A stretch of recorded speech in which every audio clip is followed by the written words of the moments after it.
Assalamualaikum warahmatullahi wabarakatuh. Di sini kami dari kelompok 7 akan membahas materi tentang penilaian, di mana materi ini kita dapat dari referensi utama yang dikirim Bapak dosen di materi bagian ke-7 tentang penilaian. Nah, untuk materi penilaian ini sendiri, kita bagi beberapa sub pembahasan. Untuk lebih lanjutnya nanti saya akan pindahkan ke slide berikutnya. Tapi sebelum itu, saya perkenalkan dahulu anggota rekan kelompok saya. Sini ada Ventinur dengan ujung NIM 057, saya sendiri. Kemudian ada Nur Alma Muzaimah dengan ujung NIM 007, ada Ulfa Mardiana dengan ujung NIM 031, dan ada Munawati dengan ujung NIM 079. Untuk penilaian sendiri, pengertiannya, penilaian itu sama dengan evaluasi. Penilaian adalah istilah umum. Beberapa melibatkan pengguna langsung, beberapa diantaranya hanya melalui pengamatan perilaku pengguna dan sejenisnya. Sementara itu, untuk definisi lain dari evaluasi itu sendiri adalah proses pengumpulan data secara sistematis untuk mendapatkan informasi tentang persepsi pengguna yang menggunakan produk di lingkungan tertentu.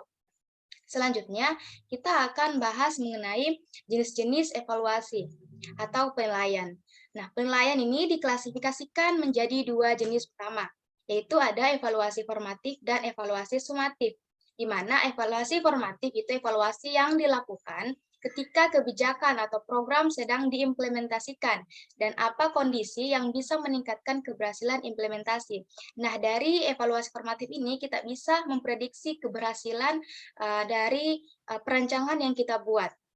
Kemudian ada evaluasi sumatif, evaluasi yang dilakukan untuk mengukur dampak kebijakan atau program secara aktual terhadap permasalahan.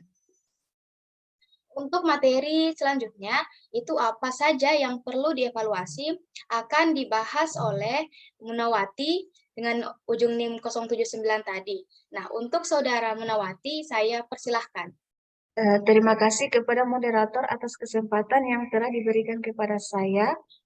Di sini saya akan melanjutkan pemaparan dari teman saya mengenai apa saja yang perlu dievaluasi.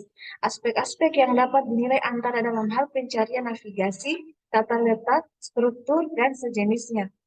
Di bawah aspek-aspek ini bahkan ada fraksi yang lebih kecil seperti warna, icon, jenis tulisan, dan sebagainya. Namun evaluasi harus memiliki tujuan yang jelas sebelum evaluasi dilakukan. Keinginan pengguna harus dipahami. Ada beberapa aspek tertentu yang dievaluasi di laboratorium seperti gaya pencarian untuk situs web, sedangkan aspek kesesuaian menggunakan kamera video, mengklasifikasikannya, dan juga lebih cocok dalam estimasi alami.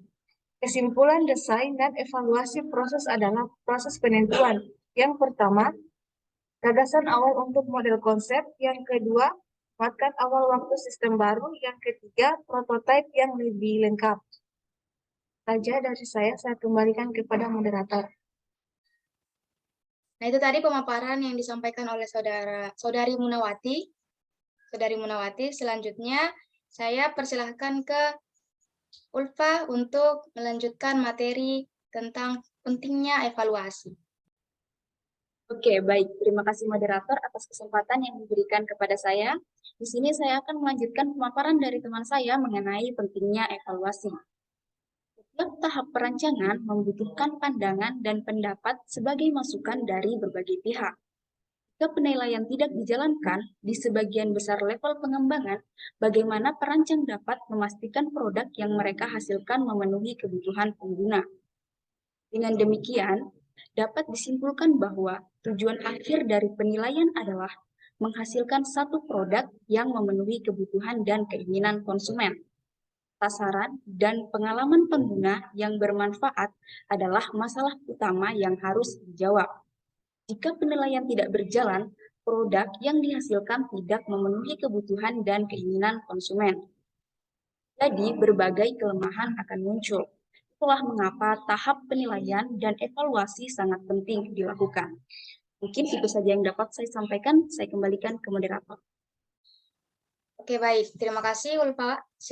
Selanjutnya, saya persilahkan ke Saudari Alma, yang mana ini adalah materi terakhir di pembahasan kita kali ini. Pada Saudari Alma, saya persilahkan. Baik, terima kasih moderator. Di sini saya akan melanjutkan materi mengenai waktu yang sesuai untuk evaluasi. Kapan sebenarnya waktu yang sesuai untuk evaluasi? Penilaian itu harus dilakukan pada setiap tahap pengembangan. Penilaian dapat melibatkan data yang telah dianalisis, prototipe awal seperti storyboard, dan kartu kertas. Prototipe yang lebih kompleks seperti sistem komputer yang tidak sepenuhnya dikembangkan, dan produk akhir. Singkatnya, penilaian harus dijalankan selama proses pengembangan. Baik, itu saja materi dari saya. Saya kembalikan ke moderator. Oke, baik. Itu tadi materi yang kelompok kami bisa sampaikan terkait dengan penilaian. Kurang dan lebihnya mohon dimaafkan. Sebelumnya saya ucapkan terima kasih kepada teman-teman saya semuanya yang telah memaparkan materinya dengan sangat baik. Kemudian saya ucapkan wabillahi taufiq wal hidayah. Wassalamualaikum warahmatullahi wabarakatuh.